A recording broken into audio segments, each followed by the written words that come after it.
Hola hermanos, Dios les bendiga, pues estamos nuevamente compartiendo un estudio más sobre la Confesión Bautista de Londres de 1689. Y bueno, hoy vamos a entrar al capítulo, al capítulo 2 de Dios y la Santísima Trinidad y vamos a leer este, la primera parte. Ya la vimos un poquito acerca de la aceidad de Dios. Igual lo vamos a estar repasando más adelante. Vamos a hablar un poquito más acerca de lo que significa que Dios es AC.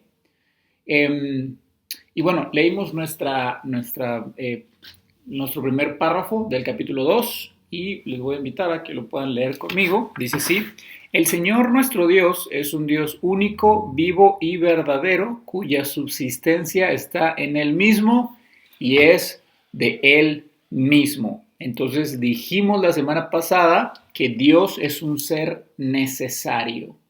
Dios es la fuente de todas las cosas y por lo tanto de aquí se derivan muchos de sus atributos. Dios es el ser más grande que se puede concebir. No podemos imaginar o pensar en alguien mejor que Dios o más que Dios, más perfecto o completo o poderoso o santo o sabio, etcétera, etcétera. Entonces Dios es un Dios necesario porque Dios establece las precondiciones para la existencia del espacio, del tiempo, del universo. Y bueno, hemos dicho que los ateos intentan explicar la existencia del universo tratando de definir lo que es la nada con otras cosas, ¿verdad? Y bueno, también vemos cómo Dios es el dador de las leyes, de la razón, de la moralidad, de las leyes de la física, ¿no? Si pensamos que venimos del polvo de las estrellas que explotó, ¿de dónde sacamos la razón? ¿Acaso la razón nació de una explosión al azar? ¿Acaso las leyes morales nacieron de una explosión de la nada? Y bueno, la respuesta es obviamente no. Tal creencia atenta contra el sentido común. También dijimos que Dios es conocible. Dios es incomprensible, no lo podemos comprender porque es infinitamente superior a nosotros, pero lo podemos conocer porque Él se da a conocer, Él se rebaja al tamaño, a la capacidad de sus criaturas para que lo conozcan. Y por eso Él nos dio la ley escrita en nuestro corazón, nos dio la creación que proclama su gloria y también nos dio su revelación especial, que son las escrituras. Bueno, entonces hoy vamos a ver lo siguiente que nos dice este párrafo número 2 acerca de Dios, acerca de la teología propia, ¿sí? Acerca de los atributos de Dios. Para los atributos de Dios, también los escolares utilizan la palabra perfecciones, que probablemente sea más adecuado que atributos.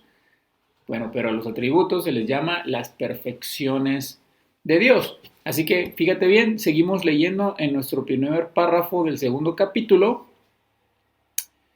Él es infinito en su ser y perfección, es espíritu purísimo, invisible, sin cuerpo, miembros o pasiones, el único que tiene inmortalidad y que habita en luz inaccesible. Es inmutable, inmenso, eterno, inescrutable, todopoderoso, infinito en todos los sentidos, santísimo, sapientísimo, libérrimo, absoluto, que hace todas las cosas según el consejo de su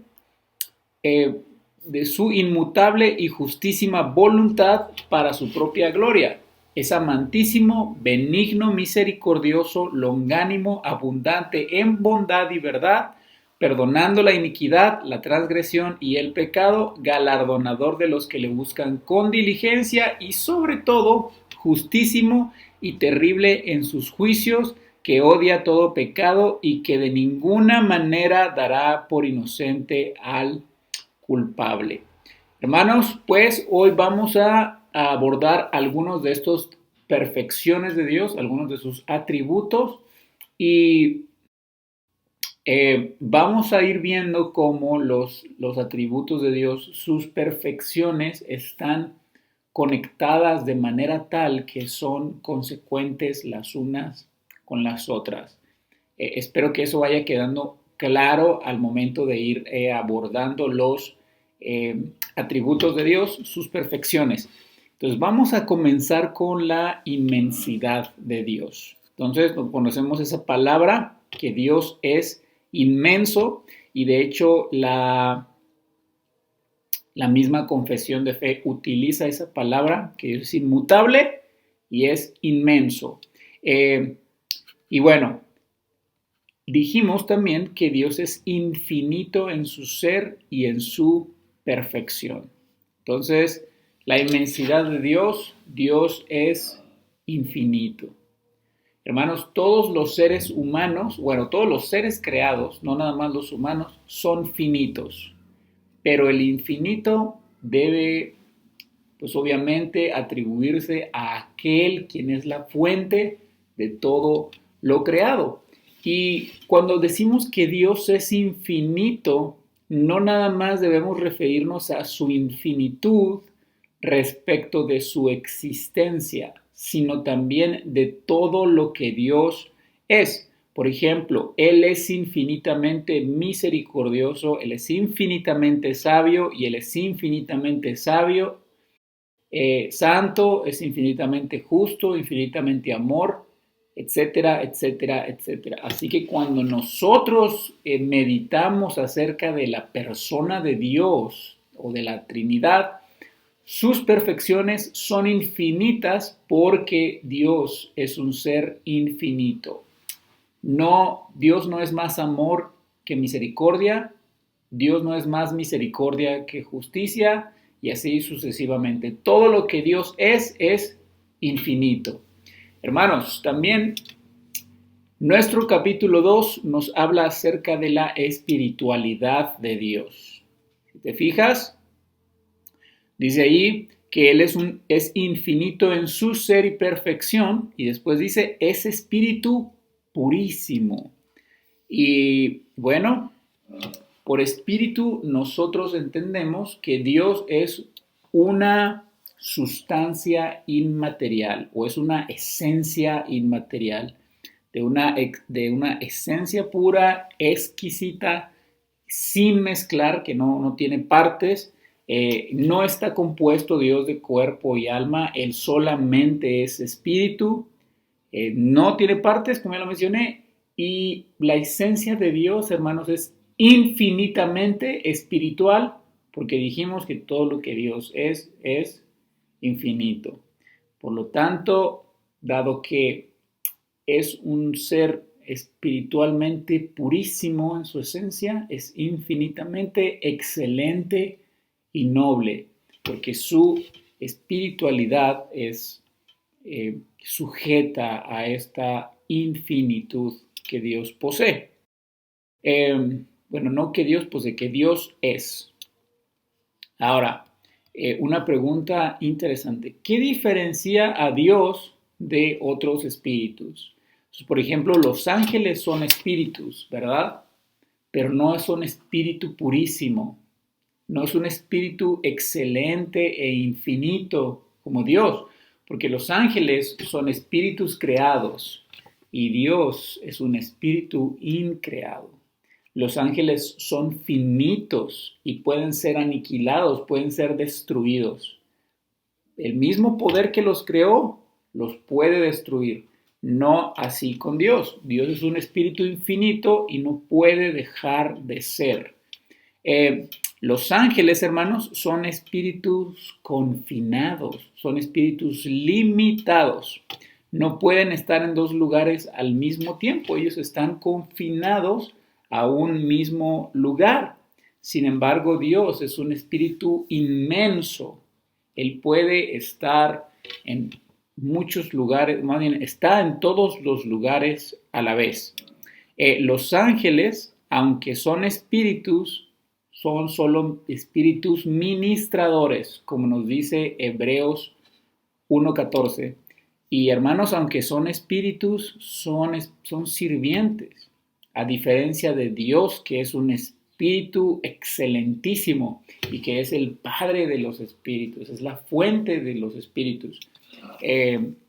Y bueno, podemos ver esta distinción claramente en Hebreos capítulo 1, así que si tienes alguna duda y quieres indagar un poquito más acerca de cómo el Espíritu de Dios es superior a otros espíritus, Hebreos 1 es un buen pasaje para estudiar.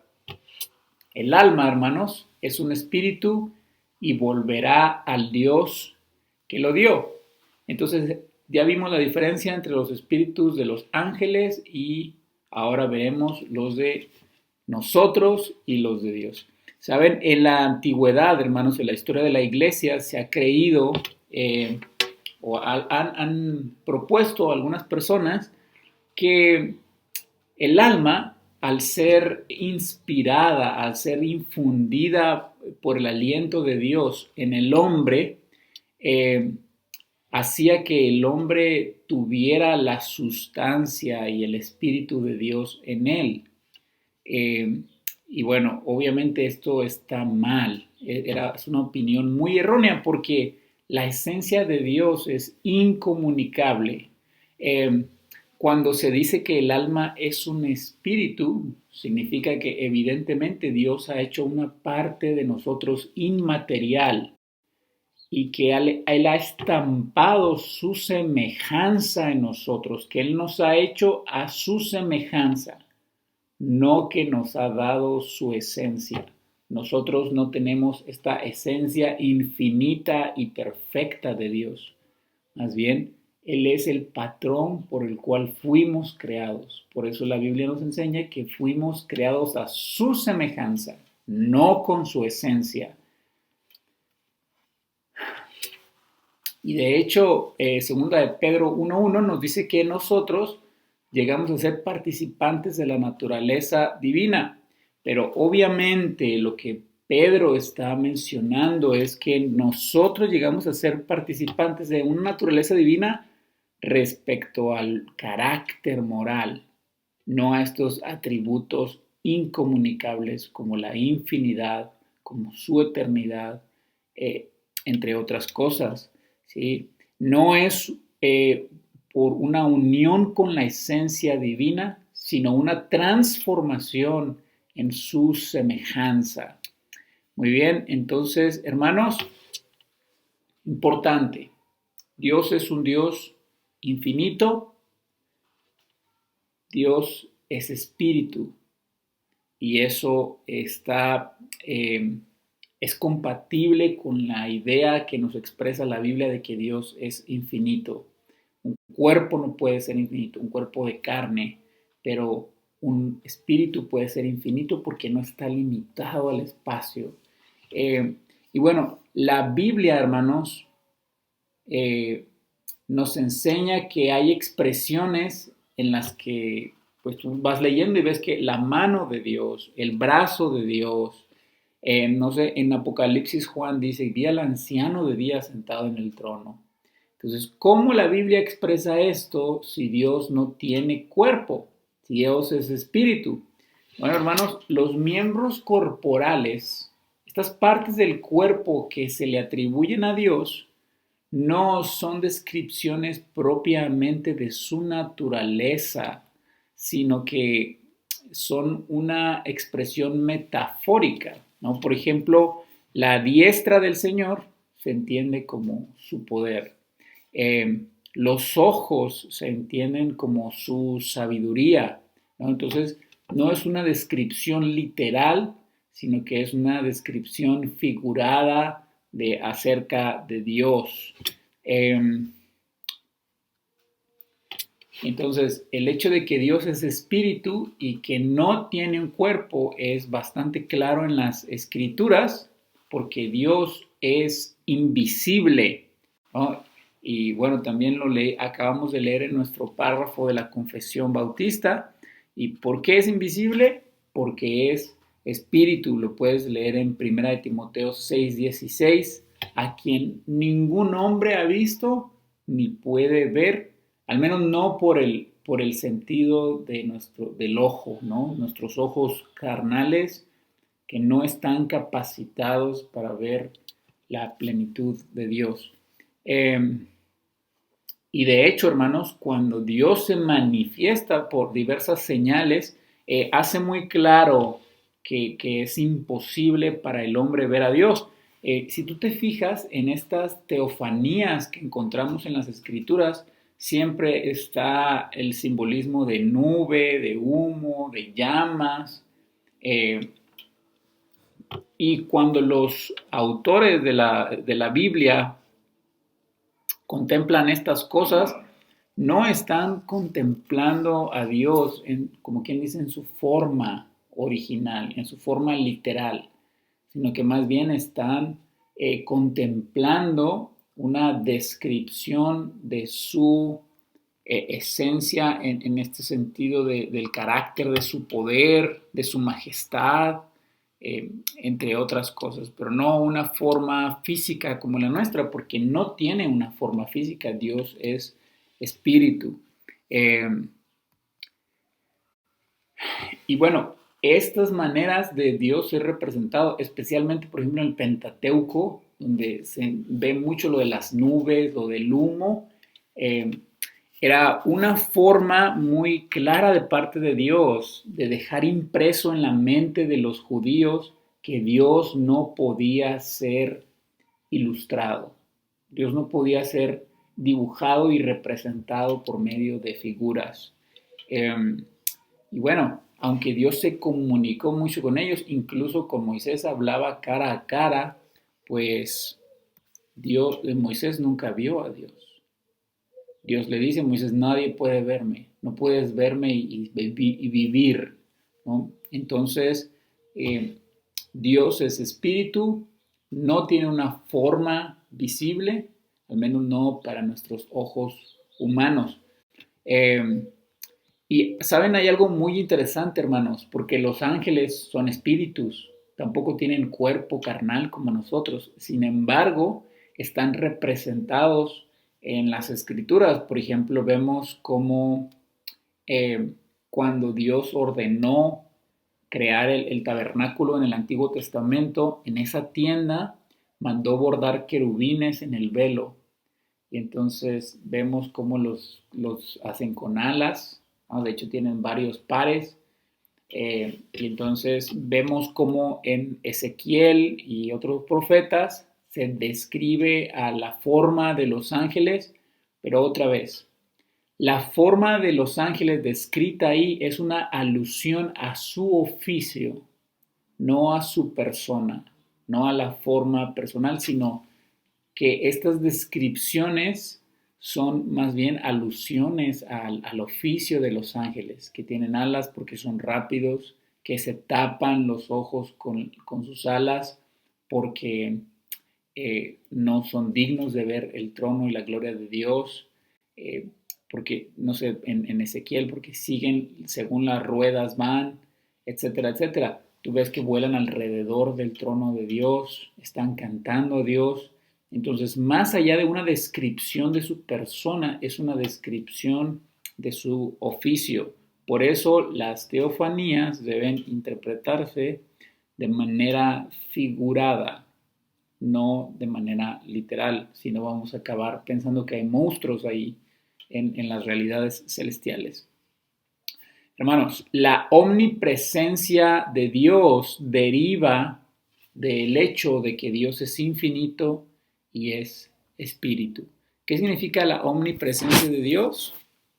Pues que Dios está en todas partes, ¿no? La palabra griega para infinito significa sin límites o sin restricciones. Hermanos, Dios no está confinado a ningún lugar. Y yo creo que esto es muy importante resaltar. Dios no está confinado en algún lugar. Dios es infinito y por lo tanto Él está presente en todo lugar siempre. Su centro, hermanos, está en todas partes. La esencia de Dios, no hay un lugar en el cual sea excluida.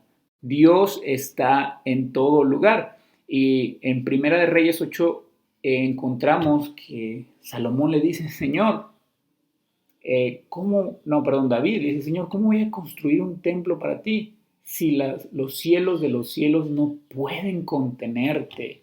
Porque evidentemente Dios es infinito. Entonces su esencia no es material. Su esencia está en todo lugar, en todo tiempo. Dios, hermanos, es infinito y nosotros somos finitos. Dios, que no tiene límites, sí establece límites para su creación. Lo podemos ver, por ejemplo, en Job, y cómo Dios pone límites al mar, pone límites a nuestra vida, pone límites al pecado, pone límites a nuestros galardones, a nuestras buenas obras, porque nosotros hacemos buenas obras para Dios, pero las buenas obras que hacemos provienen de su mano. Cuando hacemos algo bueno para Dios, para glorificarlo, no es nuestro mérito. Es Dios quien obra esas cosas en nosotros. Y por lo tanto hay gente a la que Dios ha dotado de grandes proezas para la alabanza de su gloria, y pues hay quienes no. Entonces Dios limita todas las cosas, tanto las físicas como las inmateriales. Ahora, hay un gran error que solemos cometer, hermanos, y que espero que hoy quede claro, porque algunos dicen que Dios sí está en todas partes, pero no en su esencia, sino respecto a su influencia. Por ejemplo, creo que el mejor ejemplo con el que dan ellos es el sol está ahí arriba, pero los rayos del sol están en todas partes porque alusan todo. Incluso donde hay sombra, donde está un poco oscuro, aún ahí hay rayos del sol, aunque no quizá de manera tan clara, donde pega la luz directo. Y entonces ellos dicen, así es Dios. Dios está en su trono ahí arriba y no aquí. Aquí nada más está la influencia de Dios. En algunas partes Él manifiesta su presencia, pero no de manera en su esencia, sino nada más en su influencia, en su poder y autoridad. Hermanos, eso es un gran error. Sí, Dios tiene su trono en los cielos, pero Él está en todas partes, en todo el tiempo, porque Él es infinito.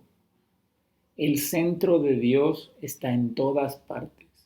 La esencia de Dios está en todas partes. Por eso David dijo, Señor, la tierra no puede contenerte, los cielos de los cielos.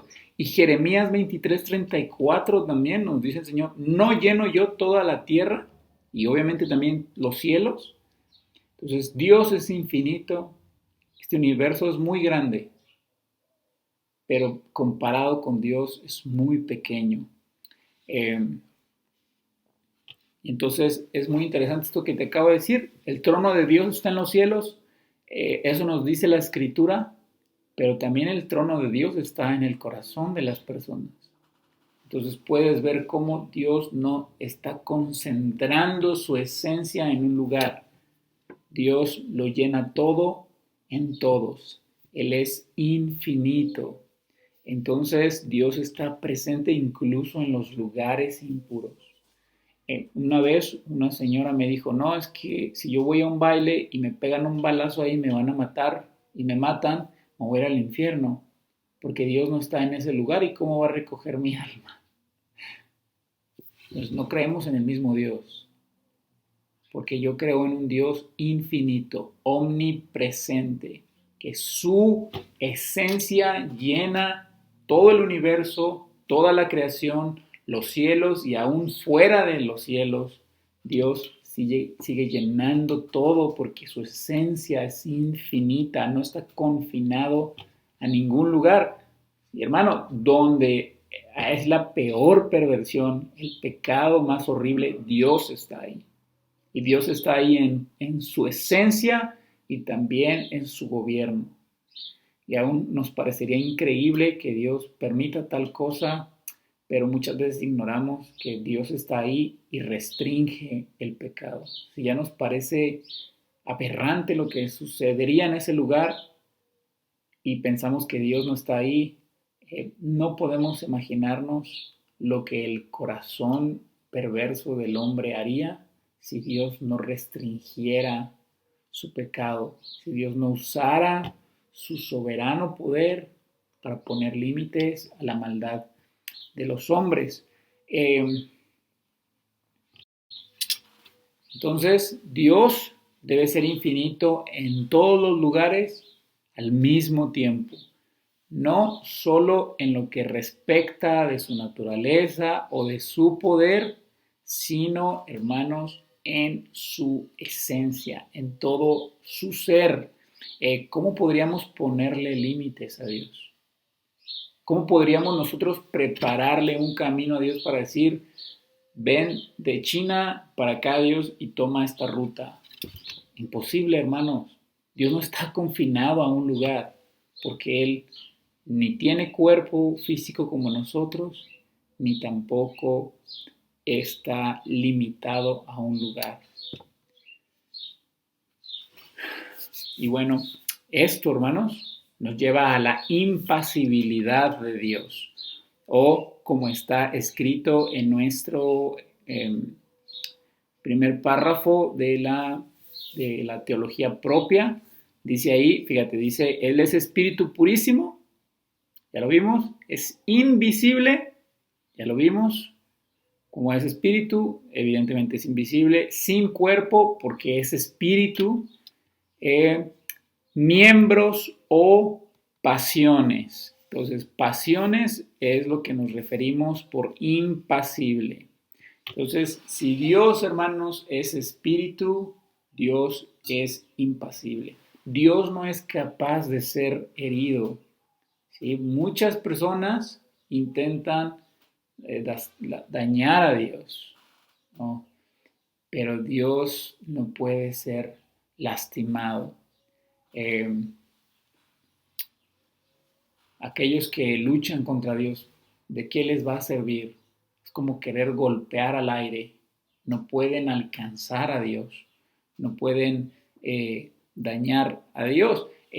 Dios no puede recibir un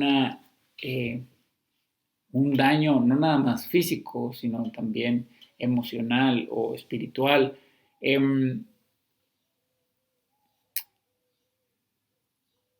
Dios, hermanos, es en su espiritualidad, en su impasibilidad, es impenetrable. Dios sí puede lastimar a sus enemigos, los puede destruir, pero sus enemigos no pueden lastimarlo a Él. Es como si nosotros quisiéramos tirar un balazo al cielo y pensar que esa bala va a lastimar a Dios. Así de ridículo es pensar que una criatura, incluso Satanás, puede hacer algo para dañar o lastimar a Dios. ¿Cómo podrían dañarlo si no pueden verlo? ¿Cómo podrían dañarlo si no pueden tocarlo?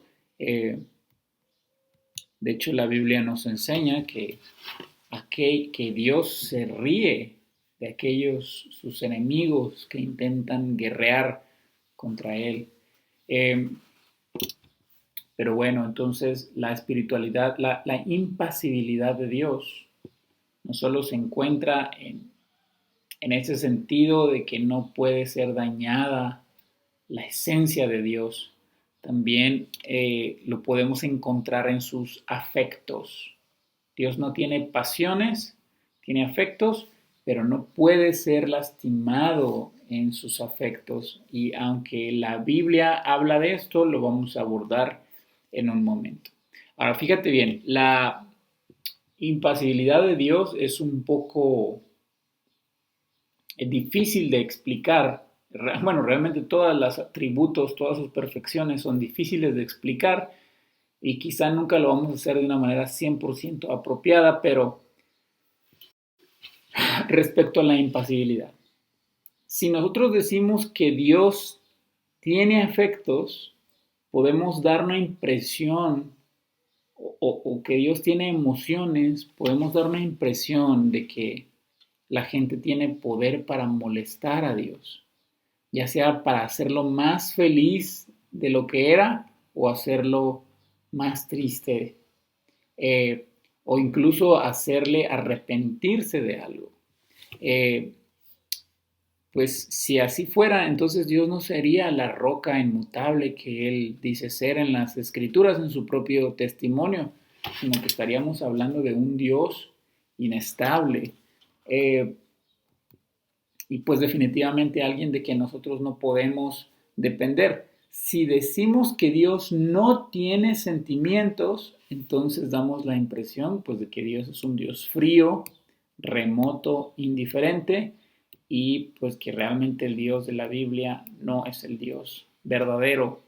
Hermanos, Dios sí tiene afectos, porque Dios es un Dios personal, pero sus atributos son parte de su esencia y por lo tanto sus atributos son infinitos y no están sujetos a cambio.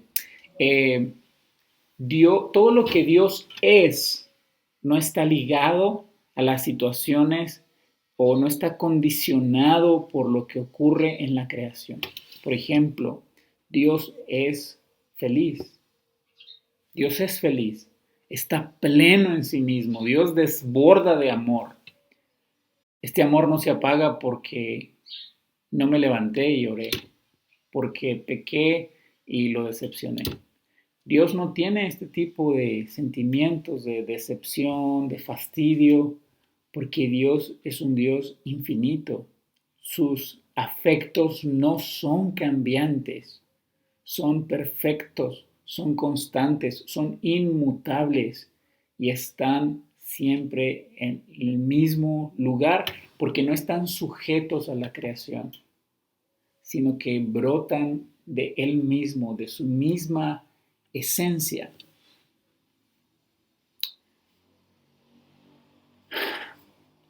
Ahora hablemos acerca de la simplicidad de Dios, ¿no? Quizá este término puede ser un poco ofensivo cuando llamamos a alguien simple, pero la simplicidad de Dios se refiere a que, mira, vamos a ver el párrafo de la Confesión Bautista, es espíritu purísimo, ya lo vimos, es invisible, ya lo vimos, sin cuerpo, miembros o pasiones.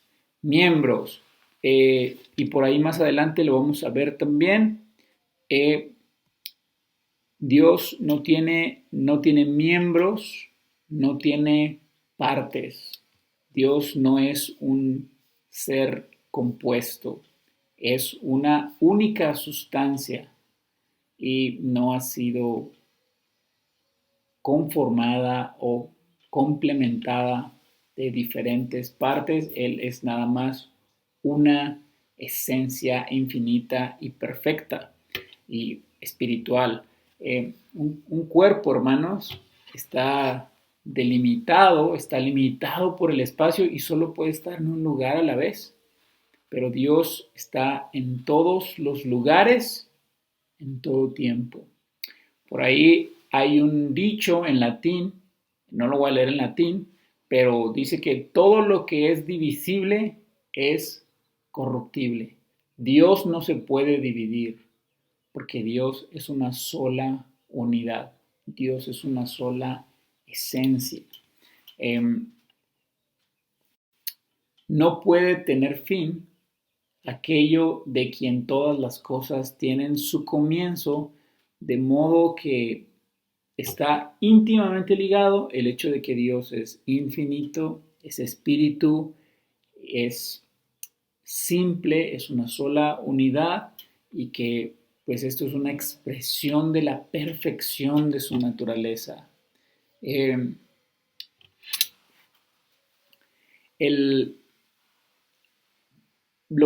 que principalmente quiere expresar la simplicidad de Dios es que Él no está compuesto por partes, porque una cosa que está compuesta por partes Si nosotros le quitamos una parte esencial, entonces deja de ser aquello que era.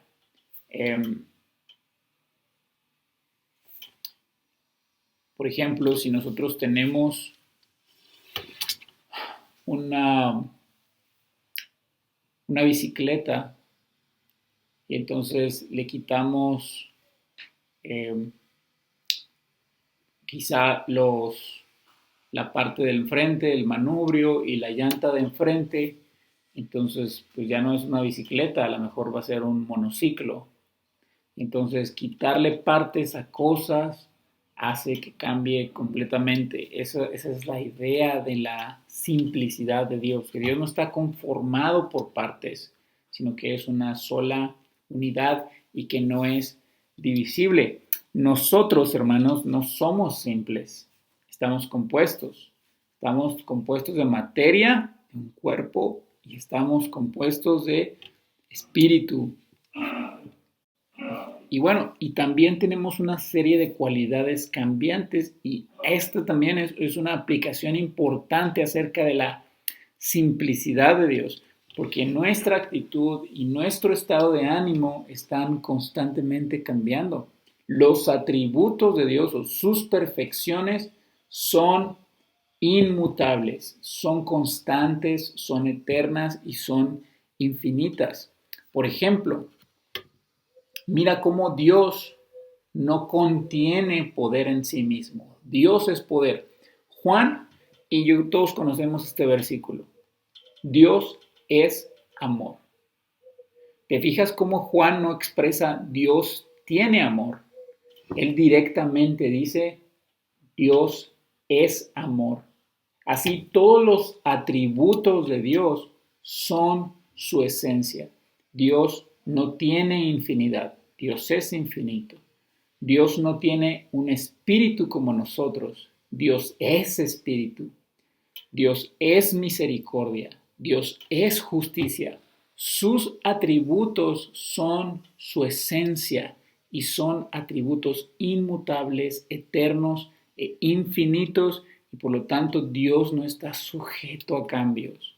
Dios es impasible. Me gusta mucho algo que dijo Tomás de Aquino.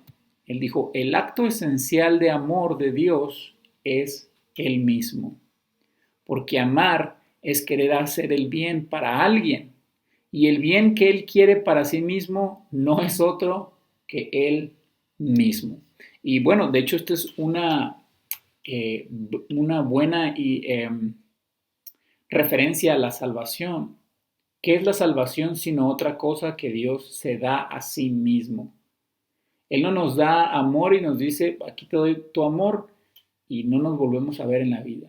Dios nos salva dándose a sí mismo, es su presencia a la que nos puede pensar que cuando Dios nos da su amor, no nos está dando algo que Él posee, nos está dando a Él mismo.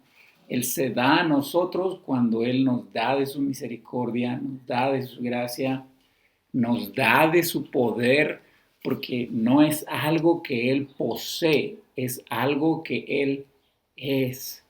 Y hermanos, entonces nosotros podemos confiar plenamente en un Dios impasible, que no está sujeto a cambios, que sus afectos no están sujetos a la creación, a las circunstancias, ni siquiera lo que nosotros hacemos para Dios. Nosotros no podemos ganar o instigar el amor de Dios hacia nosotros, porque su amor es infinito, es eterno y es impasible, es parte de su esencia inmutable. Decía un teólogo alemán, el amor de Dios por nosotros nunca se acabará, porque nunca comenzó. Porque nunca comenzó, porque el amor de Dios es su esencia, no es algo que Él posee, es algo que Él es, y así todos sus atributos. Entonces vamos a hacer un pequeño repaso de lo que hemos visto hoy. En primer lugar, dijimos que Dios es infinito. y por lo tanto todos sus atributos, todas sus perfecciones son infinitas. Él es infinitamente sabio, santo, misericordioso, justo, bondadoso, fiel, etcétera, etcétera, etcétera. Todo lo que Dios es infinito. Vimos también que Él es espíritu, no tiene un cuerpo físico y por lo tanto es invisible. Vimos también que Dios no tiene partes.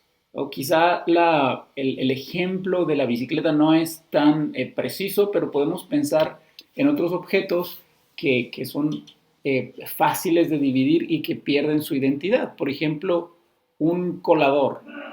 Si a un colador, a un sedazo, tú le quitas esa red que tiene, deja de ser un colador. O si alguien lo ve sin esa red, va a pensar que puede ser mil cosas, ¿no? A un cuchillo, si a un cuchillo tú le quitas la hoja, únicamente queda el mango, deja de ser un cuchillo. Así pues, Dios, no hay partes que nosotros le podamos extraer que lo hagan dejar de ser lo que Él es. Dios es una sola unidad, no está compuesto por nada, no le podemos agregar a Dios. Dios es infinito, está pleno en su ser. Y bueno, Dios es impasible, lo que acabamos de decir, Dios es sus atributos y todo lo que Dios es reside en sí mismo y por lo tanto no se puede afectar a Dios, no se puede lastimar a Dios ni física, ni emocional o espiritualmente, porque Dios es lo que es de manera infinita y lo que Dios es, sus atributos y su esencia son una misma cosa. Hermanos, bueno, obviamente hemos estado hablando de cosas muy abstractas y realmente cosas que pues realmente no comprendemos, realmente no las comprendemos, es nada más un esfuerzo por conocer al Dios que nosotros adoramos, que nos creó y que queremos conocer y servir más íntimamente. Y por lo tanto, he hecho una lista de aplicaciones prácticas que nos pueden servir este conocimiento de Dios para nuestra vida diaria. Entonces, la teología, hermanos, la doctrina es el combustible de nuestra doxología. Doxología quiere decir de la gloria que le damos a Dios, de nuestra adoración a Él. En el segundo concilio de Nicea, hermanos, fue un concilio que se celebró en el siglo VIII y se dio por una controversia llamada la controversia iconoclasta. Los iconoclastas eran llamados así porque destruían las imágenes, o bueno, así es el significado de la palabra iconoclasta, destructor de imágenes. Y entonces la controversia giraba alrededor de si era bíblico, era correcto tener imágenes dentro de la iglesia. Y en ese tiempo había un problema político-religioso muy fuerte con los musulmanes y más o menos todo estaba ligado. El caso es que dentro de la iglesia estaban los iconoclastas, que no estaban a favor de las imágenes, y estaban los iconodulos. Ícono, imagen, dulos, siervo, ¿no? Que sirve o que adora por medio de las imágenes. Y bueno, este concilio de Nicea se desarrolló para establecer si era correcto el uso de imágenes en la adoración. Y el concilio de Nicea cayó a favor de los iconodulos y por eso en la Iglesia Católica Romana podemos ver toda clase de imágenes al día de hoy. Es evidente, o bueno, no es evidente, pero aunque este concilio falló a favor de las imágenes, pues realmente la iglesia no estuvo a favor, o al menos no en su totalidad. Entonces hubo diferentes opiniones al respecto, igual los iconoclastas o los que no estaban a favor de las imágenes se mantuvieron, pero bueno, la posición general de la iglesia en ese tiempo fue a favor de las imágenes pero especialmente debido a este problema político religioso que había con los musulmanes. Eh, ¿Por qué te estoy diciendo esto? Porque Dios es espíritu y representar a Dios con imágenes es corromper su gloria. Por eso nosotros no tenemos imágenes en la iglesia. Y aún, hermanos, aunque tú tengas un póster de Cristo o algo así, o de ángeles, vamos a ver en un momento si realmente es adecuado tener eso, aunque tú no lo veneres, aunque tú no lo adores ni te arrodilles a eso. Cuando nosotros afirmamos que no hay más que un solo Dios, nosotros estamos excluyendo y negando todo lo que los hombres, hermanos, por su imaginación idean acerca de Dios. Porque Dios es el testigo suficiente acerca de sí mismo y Él nos ha dado su testimonio por medio de las escrituras.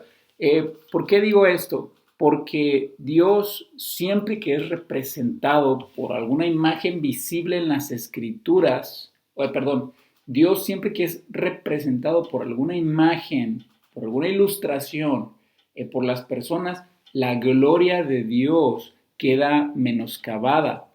Por eso, hermanos, en la ley dada por Moisés a los israelitas, Dios eh, claramente les ordena: no te harás ninguna imagen ni ninguna semejanza.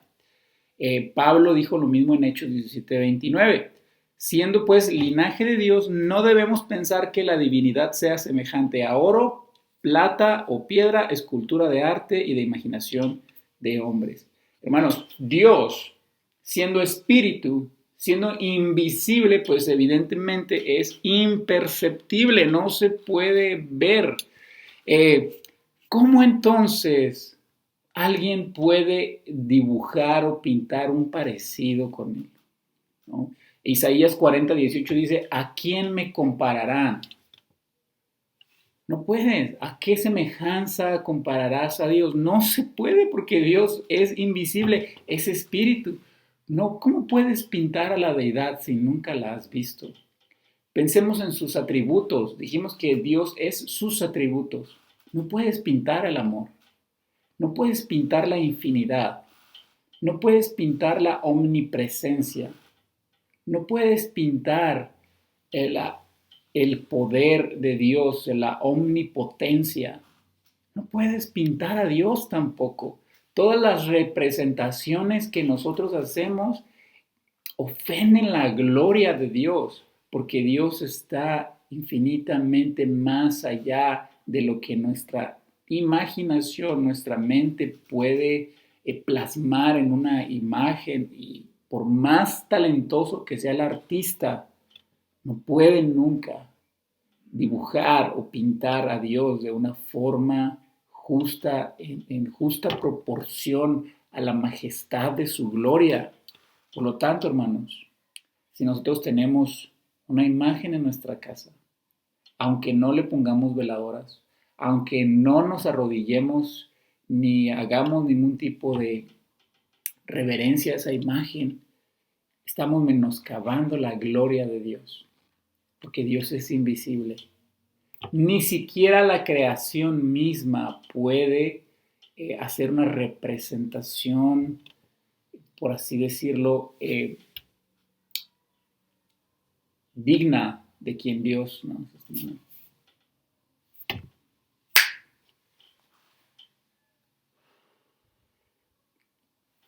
También dijimos nosotros que Dios es inmenso, y en su inmensidad Él está en todos lados, Él es omnipresente.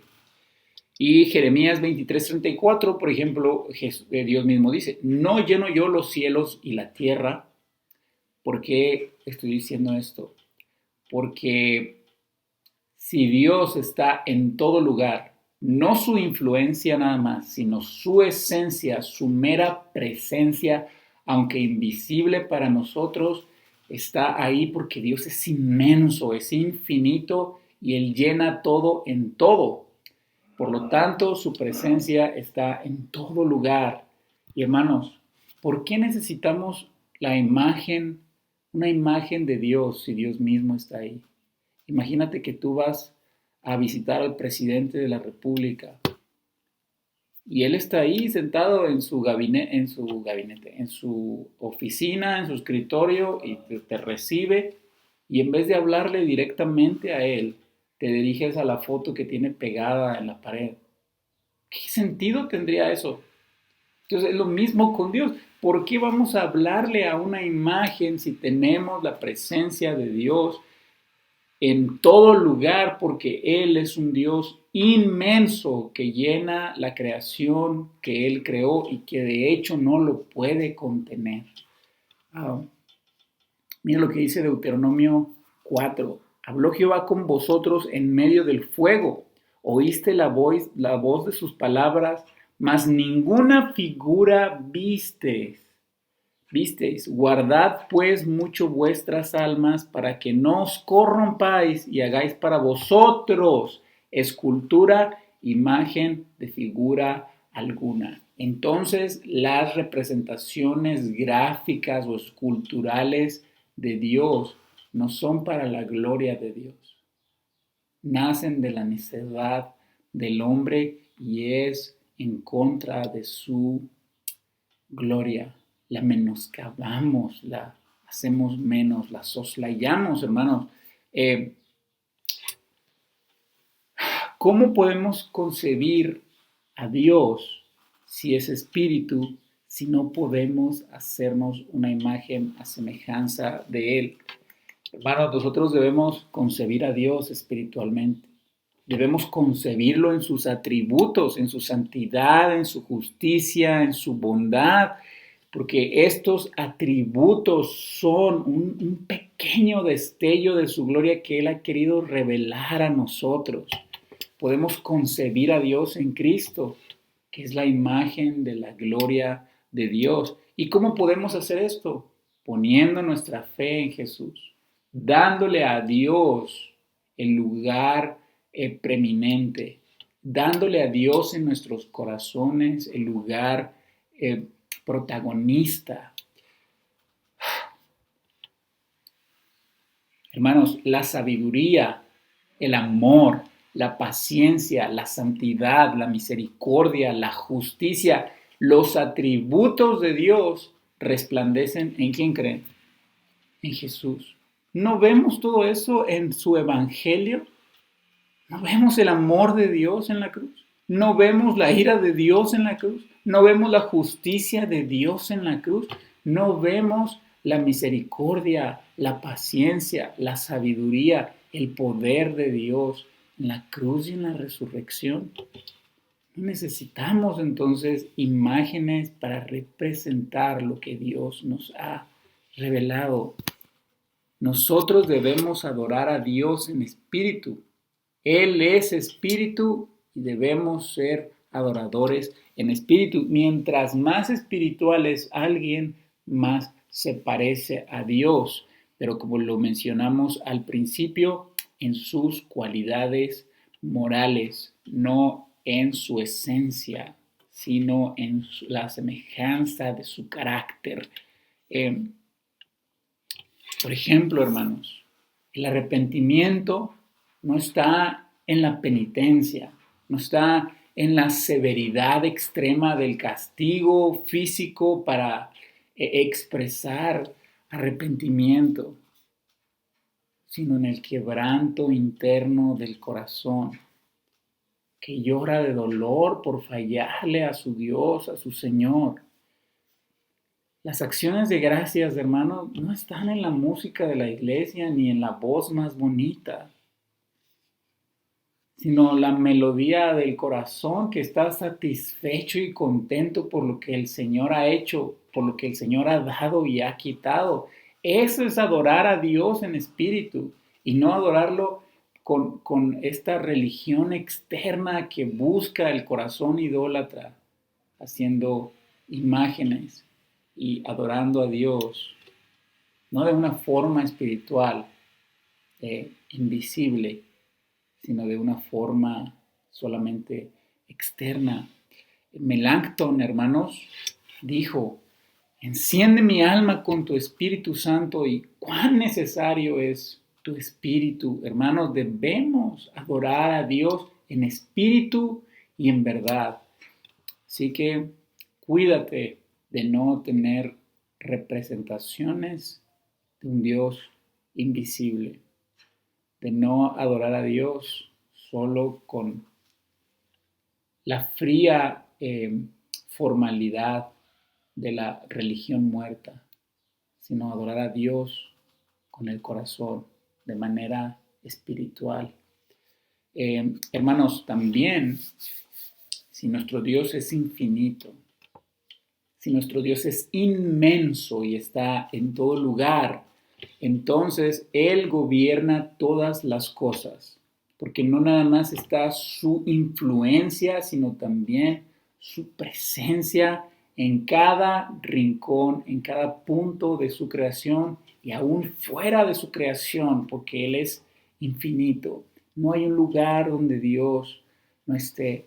Un rey humano o un gobernador humano no puede estar en cada lugar, pero aún en su territorio, Él ejerce su autoridad aunque no esté ahí. ¿Cuánto más Dios, que es un Dios inmenso y omnipresente, no está reinando en cada lugar? Y esa es una esperanza en nuestro corazón, nuestra confianza, que en la enfermedad Él reina, en la soledad Él reina, en la pobreza Él reina, en los problemas Él reina, y aún en las bondades de la vida, en lo bueno que nos sucede, también Él reina y viene por su mano. Entonces nos podemos gozar en su gobierno y nos podemos refugiar en su gobierno cuando pasan cosas buenas y cuando pasan cosas malas. Hermanos, Dios trasciende nuestras débiles concepciones de quién es nuestro creador. Nuestro entendimiento finito no puede entender algo infinito. Los conceptos de los que hablamos realmente nuestra mente no logra percibirlos. Él está infinitamente por encima de todas nuestras alabanzas, pero nos ha permitido conocerlo, aunque poco, pero conocerlo. Y bendito sea entonces su nombre glorioso, que siendo un Dios tan grande, tan inmenso, se ha complacido en tener adoradores tan pequeños, hermanos. Nada somos cuando pensamos en la infinidad de Dios. ¿Sabes? Los griegos y bueno, también los romanos llamaron a su principal deidad Júpiter por el tamaño del planeta.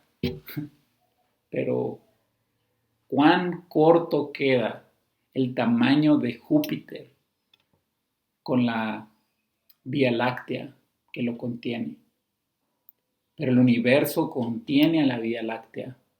La Vía Láctea es solo un puntito comparado con el universo. Y aún ese universo no puede contener a Dios. Cuán inmenso es el Dios al que nosotros adoramos.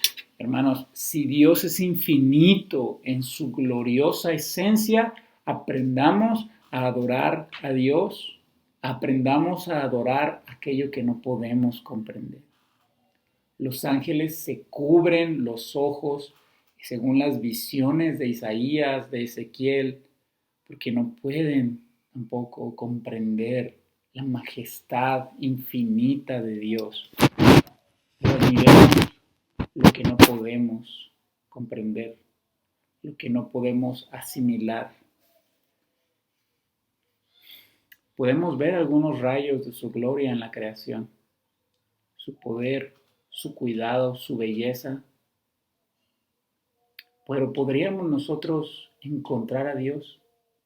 Es invisible, es espíritu, pero sobre todo es infinito. Hermanos, vamos a la playa y miramos el mar. No podemos tener una idea de la fuerza del mar. No podemos tener una idea de los litros que el mar contiene en agua. No tenemos una idea de su peso, ni de los animales que hay dentro del mar, ni de la profundidad. Pero lo vemos y lo admiramos, aunque no cabe en nuestra mente esa información del mar, porque excede nuestra propia vista, ni siquiera alcanzamos a verlo en su totalidad. Pero llegamos a la playa y vemos un atardecer y como el sol va cayendo y los rayos del sol se refractan en las olas y escuchamos el ruido del agua chocando con las piedras y entonces disfrutamos de la vista. Así es nuestro Dios. No lo podemos comprender, pero podemos admirar su grandeza. Y aunque es muy poco lo que conocemos de Él, es suficiente para cautivar nuestro corazón y para entenderlo y decir, Dios, no puedo comprenderte, pero eres maravilloso. Entonces, que el conocimiento de nuestro Dios haga arder nuestros corazones. Un Dios que es infinito, Espíritu purísimo, es invisible, es impasible, es simple, es una unidad que no se corrompe, que no está compuesta por partes. Es un Dios infinitamente perfecto, infinito en todas sus perfecciones y podemos nosotros adorarlo porque Él ha decidido tener a bien revelarse a nosotros. Nos vemos la próxima semana.